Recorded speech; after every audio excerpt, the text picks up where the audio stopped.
Thank you, Mr. Chairman. The administration's strategy for countering violent extremism and Executive Order 13721, which created the Global Engagement Center, both call for empowering credible third parties to counter ISIS's messaging online. I think that's good, the right approach, and there seems to be broad support for it. But actually identifying and empowering these credible voices, I think, is easier said than done. So let me ask you, what do you look for in a credible voice? What tools do you use or will you use to assess whether it is actually credible in the eyes of our target audience? It's a very good question, Ranking Member Engel. And one of the resources that we use that I mentioned to the chairman are our posts around the world, who are locally employed staff there, as well as our Foreign Service officers who are dealing with local groups throughout the Gulf, throughout the Middle East, throughout the Horn of Africa. They help us determine who's a credible voice that we might want to work with. At the same time, there are people that we have worked with for a while. As you know, we created the Sawab Center with the UAE in Abu Dhabi. They work with local voices. We work with them. We are creating a messaging hub as well in Kuala Lumpur with the Malaysians. They are looking for local people as well. And these are people who have knowledge of Islam, who have knowledge of ISIL on the ground, who have credibility too, because in part they haven't always been supporters of the United States. So we are looking for people who are effective in that information war with ISIL. We started a defectors campaign, which was the voices of young men and women who had been to the caliphate and came back and said it's not what it's cracked up to be. The engagement on that campaign eclipsed anything that we had done before. And we're still continuing to do it.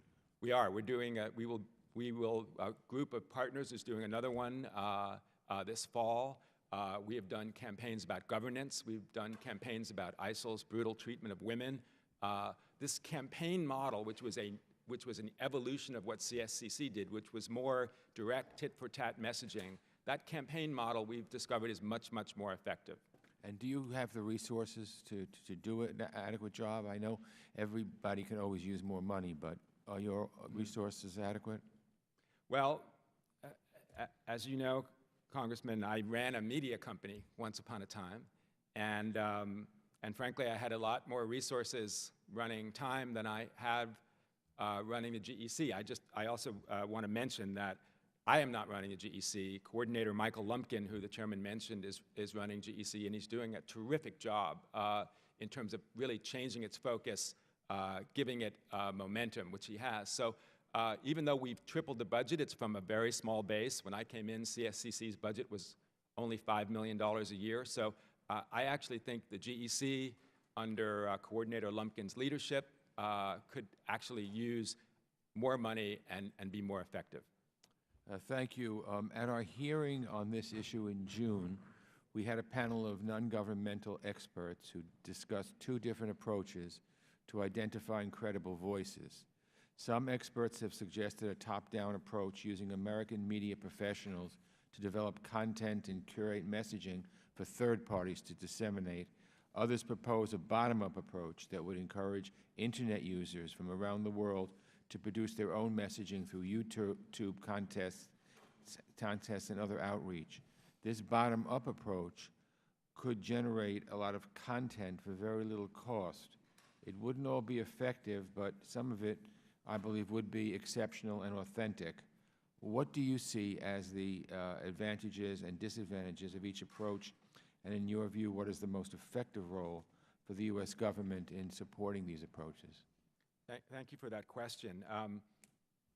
As with so many questions like that, the answer really is all of the above, and both top level and lower level. But as I mentioned in my opening statement, the fact that there is now 6 times as much content on social media that's anti-ISIL as pro-ISIL is really a tribute to those grassroots voices, the voices of mainstream Muslim men and women who are repulsed by ISIL's vision. They are creating that content. We are helping some groups that are doing that. We're trying to give capability to both individuals and groups. And to me, that is ultimately where that battle of narratives will be won when those regular voices predominate. At the same time, we can help give them greater capability, help streamline their message. I've talked to the people at different Islamic universities and saying, here's how you shorten a 68-page fatwa to 3 different tweets. That is more effective. I guess my time is up, Mr. Chairman. So, well, the one question I would ask is I would ask you about large social media platforms like Facebook and Twitter.